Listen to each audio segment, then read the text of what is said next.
I would say I wasn't even that good as a high school. Like I was probably a late bloomer. Like I wasn't getting recruited super hard. I had some like D2s, JUCOs, obviously D3s, like all those were reaching out and stuff like that. I was just like, bro, I'm not doing this. Like that's a grind. Like respect everybody does JUCO route and like, I mean, D3's like still competitive basketball, but it's still like a grind, especially when you consider like the fans that get there and stuff like that. Like it's not the most publicity. So growing up, like I was just like, I don't know if this basketball thing is going to work out. They told me I had to get my grades up before I could play. I did horrible my freshman year, like horrible grades wise. Stay in school, kids. It like horrible. I can't express how bad I was. It was just a combination. Like, what was the GPA? Just throw it out there. Just be honest.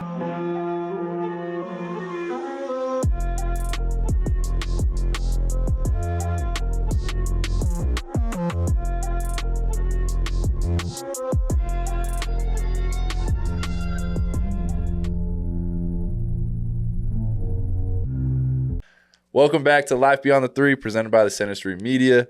I'm your only host, which is sad, which is Trevin Knell, and we got a great guest, Evan Troy. Evan, thanks for having me. Appreciate it. Evan's got a great one-liner for us. Here we go. Let me read you what Trev told me to say here. Call this hotline to ask questions and get your thoughts on the pod live, 646-694-2538. What was that number? 646-694-2538. Oh, that was an unbelievable job. You could be like a commercial person. I know. I've got a good voice. Everybody tells me that. You got a great voice. Let's just jump right into the nitty-gritty. All right. Your parents, I actually didn't know this. Okay. Your dad was a wrestler in college, and your mom played ball. You did some research. I didn't know that, dude. Okay. Spring it on me. How was that? Like, yeah. My mom grew up in Washington. She's a convert. And so she was at a community college playing basketball, and that's when the missionaries hit her up. Cool. So she ended up converting there while she was in community college, ended up talking to BYU folks and stuff like that after she converted, wanted to go out there for school and everything. And so they're like, yeah, you can walk on and come play for us. So she did for a year. And then she was like, yeah, I'm not going to play. I'd rather just, go to school and hang out and, meet some cool people. And so that's what she did. And then met my dad, obviously. My dad, on the other hand, he grew up like wrestling his whole life. I didn't know that. State champ wrestler, like real good at what he does. Short, stocky, not like me at all. Went to Rick's College, is what it was called. Okay. BYU Idaho back in the day. And then he transferred over to Weber State to wrestle, and then ended up going to like Utah for school and BYU for school. Yeah. Now he's a dentist and not doing anything with wrestling, but. Let's go. Every once in a while, I'll try him. I'll try to catch him on the couch. Just like get him in a headlock behind, but he still kind of whoops me every once in a while. He's got old man strength. It's a real thing. That's fair. Did you ever want to do wrestling like growing up? Like yeah, follow his footsteps? I wrestled like in middle school. Man, we got to get that photo. Pull it up. That's here the thing. in the singlet. I saw myself in this like skinny, crazy. like the singlet is like loose on you and stuff like that. Wrestlers are like strong quads, just like ripped. I was just a skinny dude that was just made for basketball. And I love that. Singlet's not even skin tight on me. I'm just like out there with like my long johns on. So I knew it wasn't for me, but it's super fun. It's like it's a cool sport. The dedication of like watching my brother and my dad coach at the time and stuff like that was awesome. And I think it instills like some grit in you and stuff. So for sure, it's a totally different sport than basketball, but you can take some good things from it. So yeah. Did you like take any like moves? Like how you work like on I moves still all the time. know, like you get taught the basics and all that, like half That's Nelson sick. cradle, all that stuff. But I'm not nearly as good. Like I have Might friends have to now. have a Center Street Media like promote you, maybe TJ head to head. Maybe we do like a Days In event, something like that, like pay per view. Get a nice little ring going. That could get some views. I think. Could get some views. More views than Washed Up. That's for sure. That's more views than Washed Up, but we won't go there. And then your mom, so you just took basketball kind of from her then, right? Yeah, I mean, she was always like, my dad would try to interject or whatever, but I'd be like, what are you talking about, bro? Like, he didn't know basketball. Like, he didn't grow up playing or anything. It was football, wrestling. My mom, though, knew basketball, and like, I probably didn't beat her until I was going to ask that. When was it? 7th grade, maybe 6th grade. I don't know. Like when you start growing a little bit into your own body and stuff. So probably 7th grade, I'd say. But she's 6 foot tall. She's tall, and in 7th grade, obviously, I was probably just about 6 foot, maybe probably a little bit less. So it's still hard to like get a shot over somebody that's a grown adult. So it's fair. And then high school days, you were all Washington team. You played in like this whole Washington district thing. Yeah, I mean, I would say I wasn't even that good as a high school. Like I was probably a late bloomer. Okay. Like I wasn't getting recruited super hard. I had some like D2s, JUCOs, obviously D3s. Like all those were reaching out and stuff like that. I was just like, bro, I'm not doing this. Like that's a grind. Like respect everybody does JUCO route and like, I mean D3s like still competitive basketball, but it's still like a grind, especially when you consider like the fans that get there and stuff like that. Like it's not the most publicity. So growing up, like I was just like, I don't know if this basketball thing is going to work out. After my senior year, I did a lot in terms of like trying to get recruited and stuff. Ended up talking to Coach May, BYU at the time. BYU? Yeah, and so it was a weird process. Like I was told to come, try out and stuff like that. And I guess I'll give everybody game. I'm sure it's different now than what it was, or it's different now than what it was back then. Because like now, I don't even think you guys have tryouts anymore. I don't think so. Like if you're a top 10 team, you're probably not having dudes try out. That's fair. At the time, though, like there was a little bit of dip at BYU, and so I tried out and stuff. They told me I had to get my grades up before I could play. I did horrible my freshman year, like horrible grades wise. Stay in school, kids. Horrible. I can't express how bad I was. It was just a combination. What was the GPA? Just throw it out there. Just be honest. At the worst, one semester was a 1.1. Whoa. 1.1. You show up, you get like a 2. I know, but I wasn't showing up. I was just like, bro, this sucks. I hate like no ball. All my friends are back home somewhere else or at a different college. Staying in school. I'm the only one. Like, it's facts. So I was just like, I'm not going to this stuff. I'm gonna go try to hoop somewhere else. Ended up staying. Oddly enough, like had one of my friends from freshman year. His dad like cornered me when we were like at his house in California, and he was like, bro, I got this inkling that you shouldn't leave BYU. And I was like, this dude's crazy. Like, he just cornered me at like a little family party or whatever. I ended up, like, also kind of getting that impression. And so I ended up staying, and, like, everything kind of worked out from there. Like, Quincy ended up taking the assistant job over. Like, this was his first year, and he really liked my game. And so he told me, like, hey, I want you to be the guy that makes it from tryouts and stuff like that. So I need you to try out again. He ended up taking me. I kind of fit like a unique spot because the guys at tryouts aren't the best. I'll say that. There's some good players, but like you don't usually like find like a 6'4" point guard that's like pass first, can shoot, stuff like that. And so I fit like kind of a mold for the scout team that you usually wouldn't find anywhere else. And so I ended up, Quincy kind of just chauffeured me in, and it kind of just went from there. Like Coach Rose really liked my game, and then Timmy and everybody else. And how was playing for Rose? Because you like me, you were actually I played for 3 coaches, which is crazy. But you got to play for 2. So I was playing for Rose first. Who was your third? What do you mean? What do you mean? I guess now 2. I mean, I only played for 2. Technically, I committed to Rose. You committed to 3. Yeah. Played for 2. Yeah. I mean, I played for 2 as well. It's just like totally different styles. I actually bet like Coach Rose, his style is probably similar to KY's. Yeah, like a little bit more laid back. Like I got Coach Rose at the end of his career, and so I wish I could have, like, every once in a while you'd see those flashes of like intensity and passion and stuff like that. And not to say he didn't have it, but you could just tell like the cancer, age, everything else was kind of wearing on him. And so it was really assistant oriented. Like your assistants are going to be the ones like leading the practices, and then like you'll obviously listen to coach when he's giving his reports and stuff, but it's super assistant dominated in terms of like the flow of practice.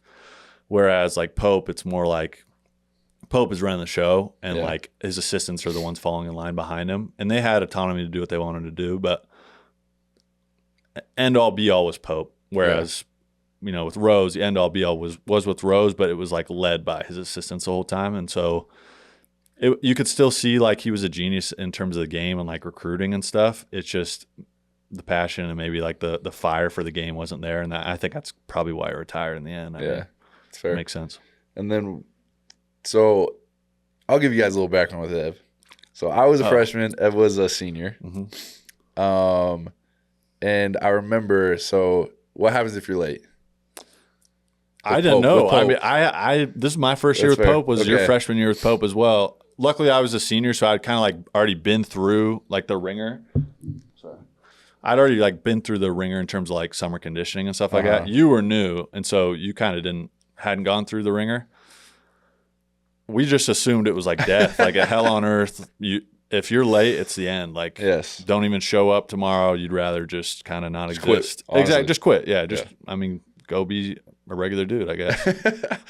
So we were in Italy, living our best lives. Living our best lives. Okay. I was roommates with Alex Barcelo, and it was Alex's first year with us. He was going through some kind of hard things at Arizona, came to BYU, and remember we had a couple games before practices. Everything was good. Sunday hit, and my alarm doesn't go off, so I'm late to the bus. And I was like, Alex, you got to come with me. Like, I cannot show up to the team alone. So Alex gets out of bed. We go, show up on the bus. Pope is like, hey, everything's good. We're on vacation technically. Just don't let it happen during practice. And I remember you guys were so mad. Just livid. It had to be. I mean, livid. We didn't know it was vacation time. We thought it was like, I remember I walked into church. Okay. We're in Italy. Walking into church. No one sits by me. And I'm like, everybody sits by Alex, right? Everybody loves Alex. No one sits by me. Alex didn't even go. Alex did go. No, he was with me. No, yes, he stayed home. He had an excuse because he's not. Okay, but he's not a member of the church. I know, but he's still with me. I swear he didn't go. He was with. And then Evan walks back, sits with me, and you were a leader. It was a great job. Told some things to me that probably shouldn't be said on air, and it was good. We were never late again, except for Blaze, but we handled that. That's what I thought you were going. I thought you were going to be like, what happened when Blaze was late? But so you can give a little advice of what happens when you're late. I'll finish off when you were late. We were all like, obviously, I was never late again, though. It was more like a nip it in the bud type of situation. Like, we just didn't want it to happen again, and for it to not happen again, we just had to put the fear of God in you. And so it was just like, all right, nobody's going to be friends with you if you're late. Nobody's going to want to sit next to you. We're all going to hate you, and coach is going to make us all run. But I don't know. I grew in my time at BYU, and I think you and I developed a friendship when you were a freshman year. I was a senior. We were close in age because of your mission and stuff like that, and I didn't go on one. And so it wasn't like a senior freshman, like little brother, big brother, I'd say. It was more just like, you're going to be a better player than I ever was for sure. So let me just try to guide you on the right path, I guess. Uh-huh. And that's probably giving myself too much credit. But I don't know. I just put my arm around you. I was just like, said some stuff that you shouldn't say in sacrament meeting. And then I was just like, but I love you. We'll be all right. We'll get through it. And then just don't let this ever happen again. It was great. And then that was like the end of it. Like, we squashed it right there, and it was just like, we don't even need. Now it's a funny story, right? It is. At the time, and you're probably like, bro, this sucks. I hate this dude. But now we're here doing a podcast together. I know. I love it. Blaze on the other hand was different. Shout out Blaze. Blaze was this before or after Italy? This was summer. Okay, so this is before Italy. So this is like, yeah. So no, this is after Italy. I'm pretty sure. Okay, this is after Italy. Yeah. All right. I was gonna say because we would have been way more mad. Yeah. Okay.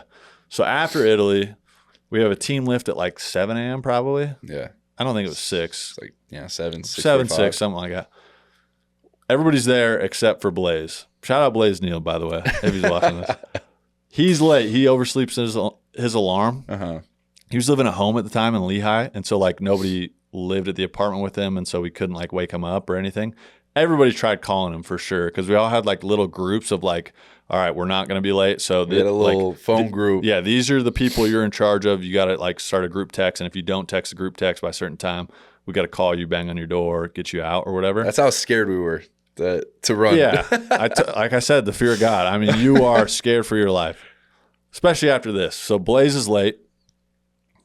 We're all like, this is the end. Like, we're not going to make it out of this. I didn't even eat lunch that day. Like, no breakfast for sure because it's a 7 a.m. lift. I'm going to throw it up. And then I was too nervous to eat lunch. I just remember Shork changed the lift because he's like, this is going to be bad. Yeah, I think he wanted to save our legs a little. And so he ended up coming in like 45 minutes late. And like Shork was just being sarcastic. And he was just like, Coach Shork, by the way, this is Eric Shork. He's now strength and conditioning at Utah. But he was our strength coach at BYU for a long time.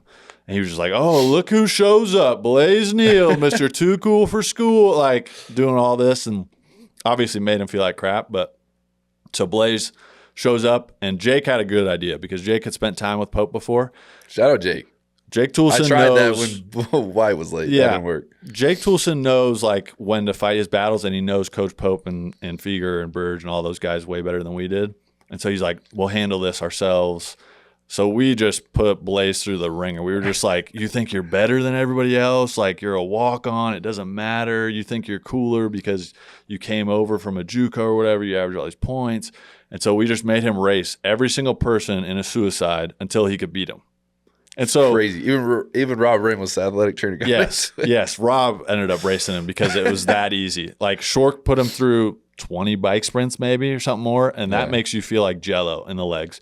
As soon as you're done on the bike, go race somebody, and you have to beat them, all 15 guys.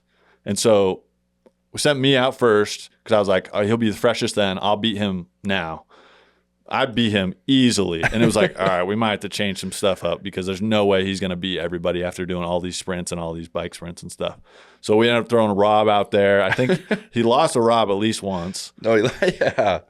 Maybe he beat somebody, and then I think all of us were like, he's never going to get out of here because he's so tired. So he ended up making it out, and we kind of took the same approach we did with you, like hard love, like, hey, we don't care about you. And then Yoli kind of came in at the end and was like, we need you here. Like, you provide a unique look on scout, and maybe you'll have some chance to get in the games and other games or whatever. And then we said we love you or whatever, and it was the end. We thought Pope was going to run us at practice, but then he's like, no. I got, 7 seniors here. You guys handle business. I trust you guys. Then I think we're okay. And that was it. It was great. Thank goodness, because I was a GA when Wyatt was late, and it was not the same situation. No, that was brutal. And then, so you were like, I would say, arguably like the glue of the team that year. Unfortunately, the COVID year where we didn't get a classic prove our how good we were after beating Gonzaga. But what would you say is your most memorable game from that season? I mean, like, personally, like, the most, like, playing time and, like, stats and, like, impact on a game would probably be Southern Utah for me. That was an elite game for you. Yeah, I mean, that was, like, my best game as a Coug. Like, plenty of games where I had garbage time minutes, like bang a three or whatever. I even had a dunk in my career. Like, I could say one of those. But the biggest impact was definitely Southern Utah. Like, we couldn't get a stop. They were good. They were good, like sneaky. And we were without Yoli. Yeah. And kind of, it's hard to get up for those games, I'd say, like, because I think it was a winter break game. Yeah. So there's no fans there really. Not a lot of people like, there. It's SEU. It's like kind of a look ahead game because conference is starting soon and stuff. And we just couldn't guard this one dude that was a driver. I'm a good defender, so that's kind of how I made my mark under the Pope tenure. And so I ended up coming in, playing 15 minutes probably, somewhere around there. And just, I don't know what I guarding the whole game. Yeah, just guarding everything. So that's probably the biggest personally. But the coolest game been a part of probably Gonzaga at home, senior night. Senior night was cool. It's cool to, like, walk out there, your family's there or whatever. You get a win against the top. Two. What were they? Yeah, they were number 2. Okay, so top 2 team in the country at home for your last conference game at home. I mean, it's kind of a storybook ending right there. It sucks that it ended without really getting a chance to, like, compete for a championship, but it's at least, a good note to end on, I guess. And then I know, like, a lot of people, they asked TJ, they've asked me a little bit.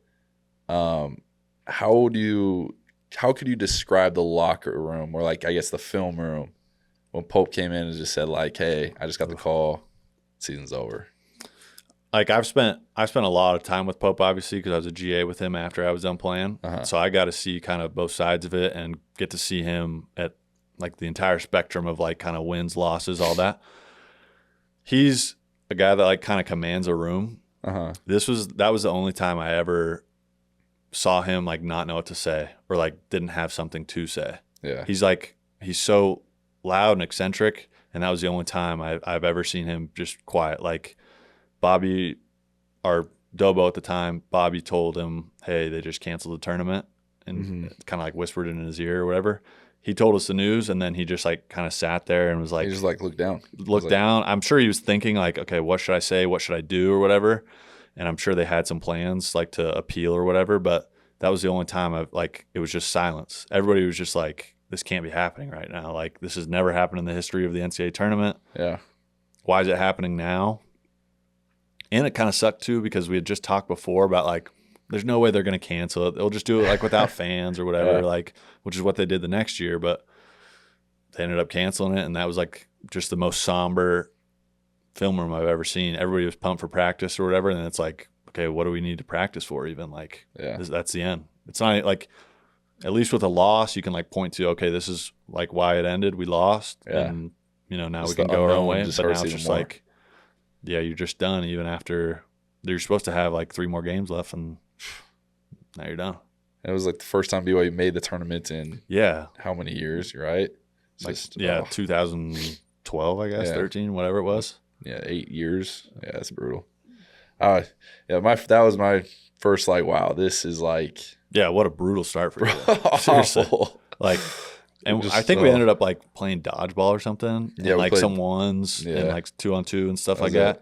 I think we were just like, we don't want it to be over. Let's just pretend it's not and keep playing and doing all this stuff. Plus, we had a bunch of pros on the team too, and so we could at least like give an excuse like, all right, well, let's get these guys ready, I guess, for the next step. Like, I'm trying to pursue coaching, so let me try to do like some skill development or whatever, and do workouts with them or whatever. So for sure. And like transitioning to that, so you went from playing to coaching. Mm-hmm. How hard is that transition? Because like KY tried to get me to do it, and I was like, that is so hard to like, your identity and your relationships with players has to change just a little bit, right? Yeah. So talk about that transition. It's hard to like put your like player attitude to the side of like, I got to make an impact. I got to do this. When you're like a coach, you almost like for a scout team, for example, like you just want to get through the action and make sure these guys like know the action. That doesn't mean you're not competitive or whatever, but sometimes like scout team dudes just like start getting a bucket or whatever, and it throws off practice completely. A bucket though, like it's so hard to like tell players like, hey, you got to chill out a little. We just want to see the action, because he could pull, I guess, from 3, like from the logo, but he probably won't. And so we want to see this play out so that we can like prep for it or whatever. And so that was hard to like, from the mindset of the guy that was taking the shot at the logo with the ultimate green light as a scout team guy, to now being like, hey bro, chill out. I'm like, we want to get this game plan in. We want to do all this. And so like, originally you could have GAs out on the court and like practicing and stuff like that, and they've changed some of the rules since then. But it's hard to like go from, as a player, you're trying to go get a bucket, you're trying to go guard, you're trying to make like, not make a fool, you kind of have a little make an impact. edge, you got right? An edge. You kind of you're trying stuff. to like prove yourself still. And then as a GA, I'm not trying to prove myself on the court, but it's hard once like somebody says something to you. I was gonna say, when someone starts talking a little bit, or maybe like one of the assistant coaches is like, "You're gonna let them do that to you for real?" Like, and then you're like, "All right, it's over." Like I've completely lost what I was supposed to do and all that. Now I just got to go get this guy. Yeah. So it's hard to make that transition, and then it's hard to know, obviously, kind of how much work goes into being like a coach.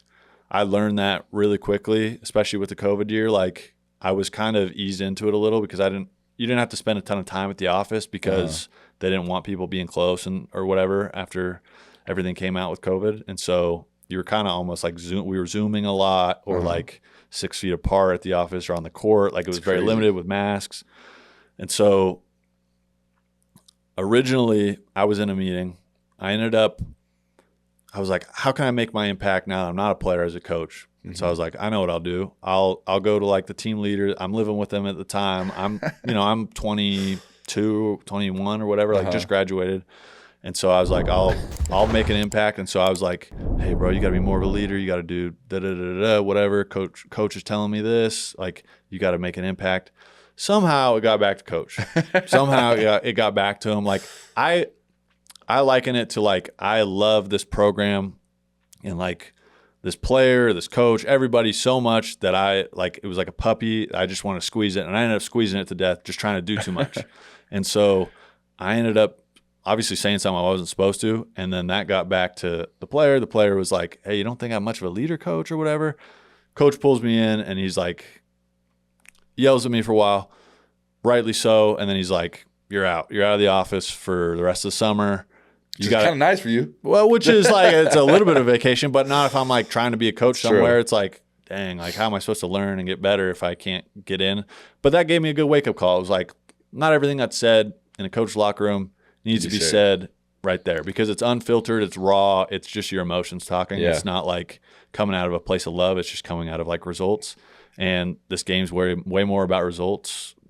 And I don't know, relationships aren't just made, based on results. It's like you got to kind of nurture it a little bit. Yeah, figure out a way to talk to players and stuff. Everybody's different. And so obviously I came at it the wrong way, but I learned a lot, especially as a GA, especially after that. And give some people just a little bit of insight. You don't have to go super in depth, but like the lifestyle of a GA. So I feel like people just like, they just see they're on the bench, they're here to help, they hold a whiteboard. They help with practice every once in a while. But what is the life of a GA? The game is probably the easiest part, honestly. Like you have the most nerves because you're like, okay, this is my scout or whatever. This is my matchup board, so I got to be on it. But it's probably the easiest part, honestly. It's like it's intense, but it's only a couple hours or whatever. Yeah. Versus like practices and stuff, it's just like nonstop. Like it's different now because there's a ton more GAs now, and you know what they do. But at the time, it was like me, Luke Worthington, Brad Kitchens. And then the next year, it was just me and Brad. And so working with only 2 or 3 guys, it's like, okay, your job is to match up with an assistant coach.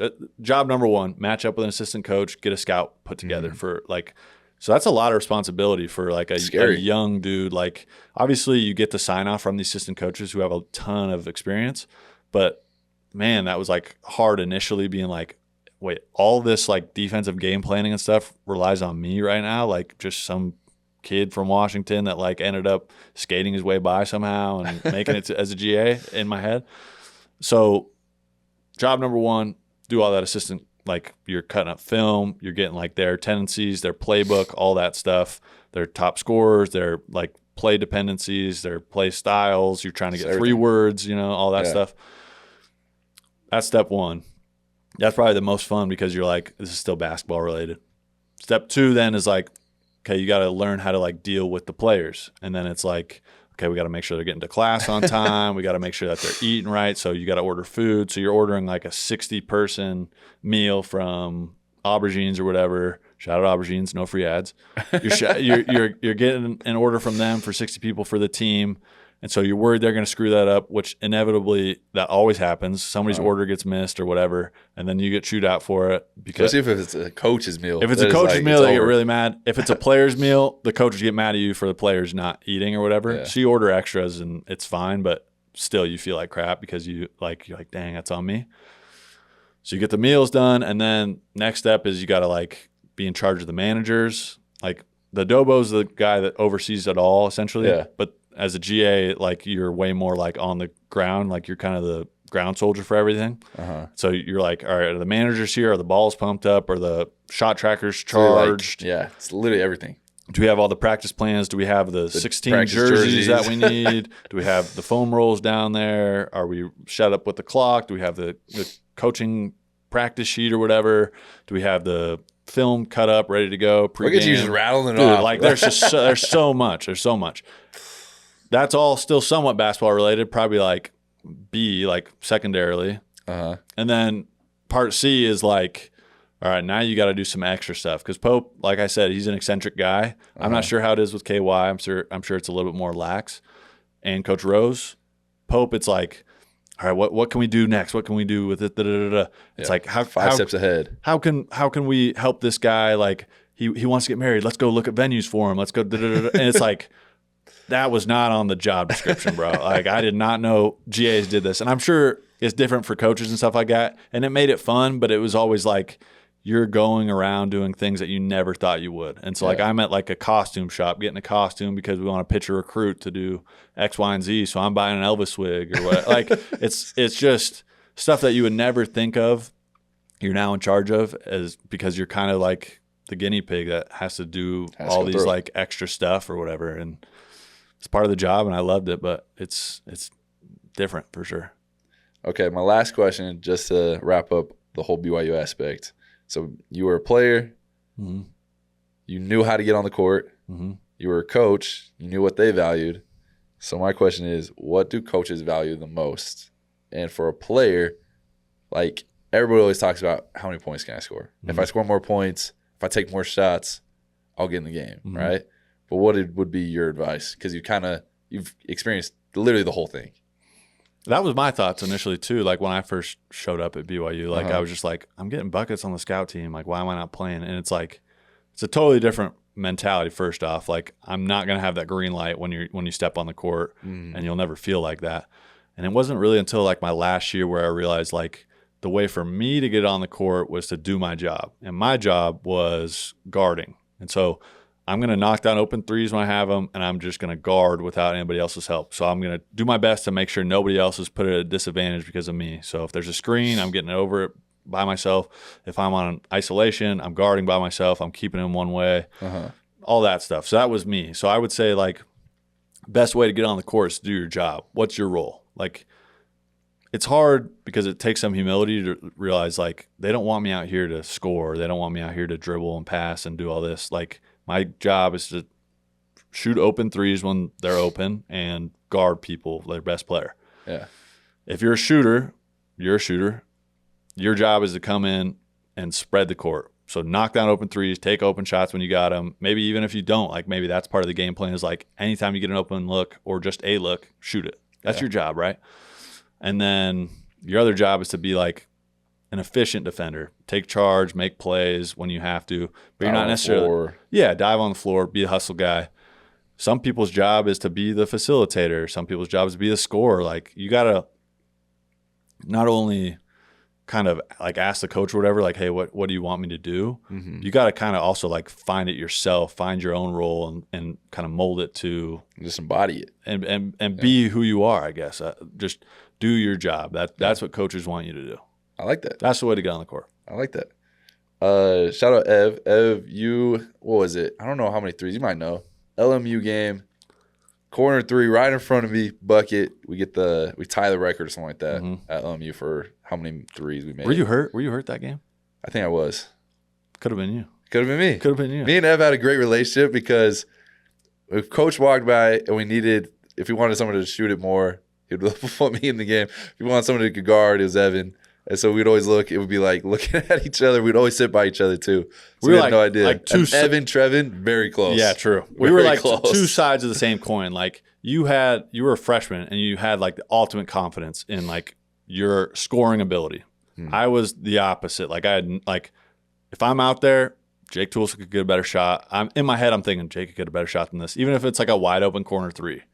So it's people that make the NBA are insane. Like their self-confidence is through the roof. It's crazy. Like that's why you like the stuff that AJ does. It's like he has to have the utmost confidence in himself and zero doubt, and it's super impressive. So I was the opposite of you. Like on defense, I was the self-confidence. Like there's nobody out here that can go by me. Like I'll handle this by myself, no problem. Offensively though, it was like I should just pass it to Dioli. TJ could probably get a bucket, whatever. Like. So I wasn't a whole lot of use then. At the end of games, it was like, all right, I could score just as good as anybody else on this court. Yeah.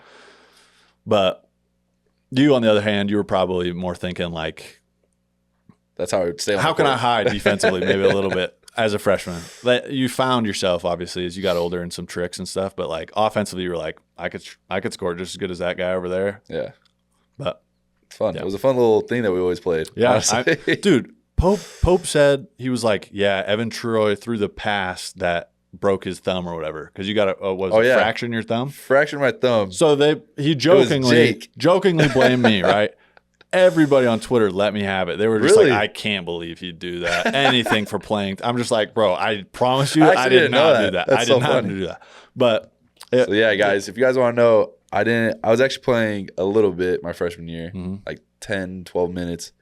I was shooting the ball finally good, and Evan threw a ball. Not me. Cracked my thumb in shoot around. Literally 7 hours before the game. Which is like, why were we competing for playing time? Because we did two separate things. Two separate ideas. Like we weren't competing for playing time, but it felt that way because it was like one game I would play, the 6 minutes or whatever, and then you'd play 6 minutes, and then like Virginia Tech, you scored a couple threes, and then a little more, and then. You wouldn't play the next game or whatever because we were just getting scored on. Like it felt like we were competing, but we were not doing remotely close to the same thing. Yeah, but thank you for welcome. It's all healed now. Bro, yeah, Jake actually did it. Jake Toolson threw the ball and cracked my thumb. Jake did a lot of stuff to you. He did. The hazing was real. No, we won't get in that. We won't get in that. That's not hazing. Oh, we won't get into it. It was friendly locker room banter. Okay. What was the best locker room you've ever been in? Like what locker room? I was gonna say our last year was pretty fun. Yeah. Yeah. We were winning. It's hard. Plus you were in like a cool role and stuff like that. Like you were the older guy. Yeah, it's true. If I had to go back to one, it would be that senior year for me, even though we did have a lot of fun. It was a ton of fun. Plus Italy, like people, you can't understand how much like a Euro trip boosts Bonds team morale and makes everybody. I wish they could do it every year just because of how sick. close it is. All right, let's get into the last couple questions. The fun questions. I feel like I'm talking so much, bro. You kind of are, bro. Let me ask you some questions. No, dude, this is all about you. All right, you ready for this? Fun questions. This is how I titled it. Okay. All right, this is just a nice icebreaker. Funniest guy at BYU that you're close with that fans don't get to see. Like, who's the funniest guy that you know that's like people would be like, I would say you are probably the funniest guy that I know. But I think fans got to see that. I mean, I was wearing the jacket. I was doing like the ping pong stuff, all that. Like, I don't know if fans would be like Evan Troy, you know? No, but I'm also not like a household name where they'd be like, oh, I remember him. Yeah, he was the man. They think I'm Alex Caressa in pictures and stuff like that. So, no, I don't think so. One of the low-key funniest people was Dalton Nixon. For me, I always thought he was hilarious. Okay. Like, Dalton actually was fun with like the dollar game and stuff. Yes, he did not like. He wasn't outwardly funny, especially like on the court or anything. But like he'd say like a sneaky comment or anything, like something on the side, and I would always laugh. I don't know why. Like Jake was always like an outgoing, like funny person. Like he was outspoken and like so people would notice that. But Dalt would be one that's like kind of keeps it to himself, but he's super funny. Okay. So the last question about BYU, and we're moving on from it. Thoughts on this year's team and how far they can go? I mean, they have the talent to win a championship, I think, obviously. I mean, AJ's playing like the best player in the country right now. Plus, you have two dudes next to him that are, like, arguably they'd be number one options on other teams. And it's not to say they're number two options. I think they just kind of take turns. Yeah, I think it's not national championship or bust because things happen and whatever. Sure. But they have the talent to be there, so why would I, expect them to go anywhere less? Would you say, is there a certain round they would have to get to, or it would be like, if they don't get to this round, this year's kind of disappointment? Or is it like... It's kind of like Giannis said it. He was just like, when a regular person goes to work and maybe they don't put in their best work day or whatever, like they don't get a ton done, is that considered a failure or work day? No, because maybe you grew or whatever and you got better at your job every day. So it's kind of like a dangerous mentality. Like it's very true. If they didn't reach the Sweet 16, I would be disappointed as a fan, obviously. But that doesn't mean like the season was a failure. I mean, if you're looking long term, it's like we got arguably the number one recruit in the country. Like that's a success right there.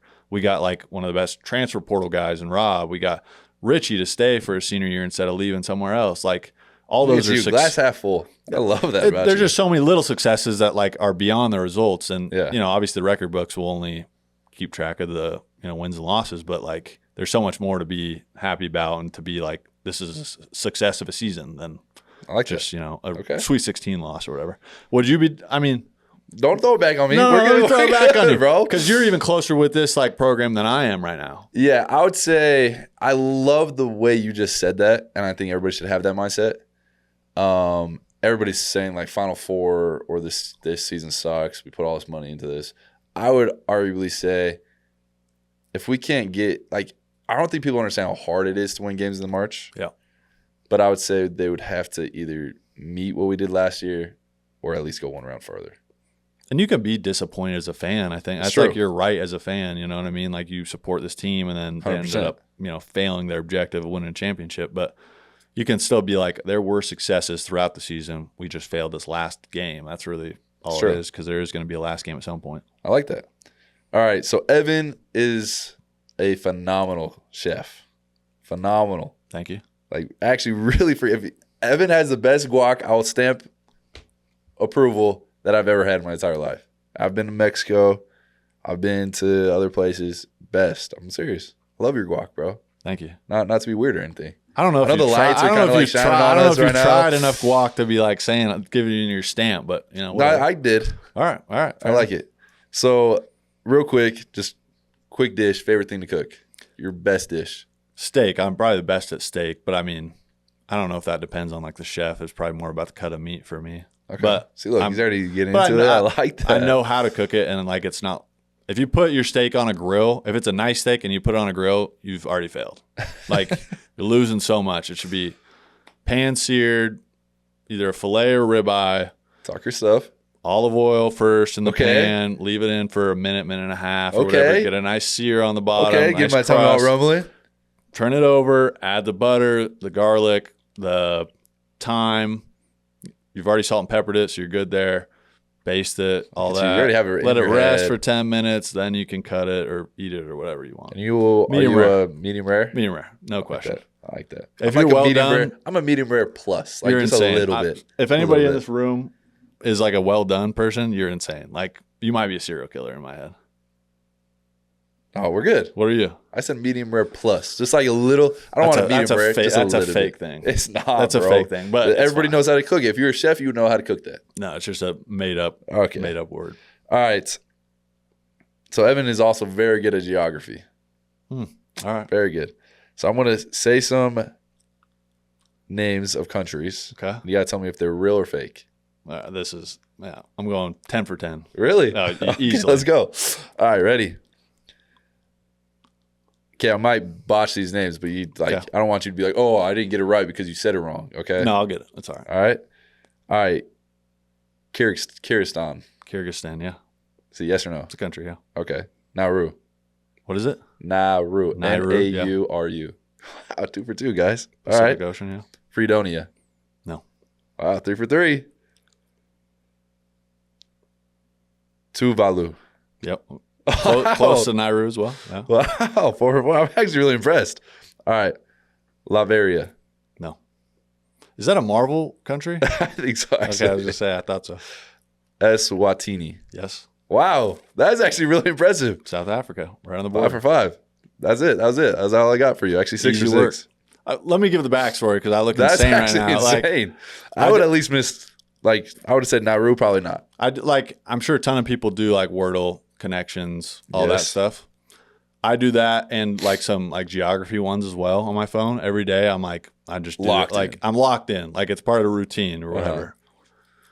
So that's why I have like all this knowledge. Like you have to guess it on the shape alone. And then it'll give you like hints of like, are you close? That's actually. Not close? I wish I did more countries. I was actually more. We should have done that the whole pod. I could have done. I could have named them all. That was really good. I wish I knew the capitals of those.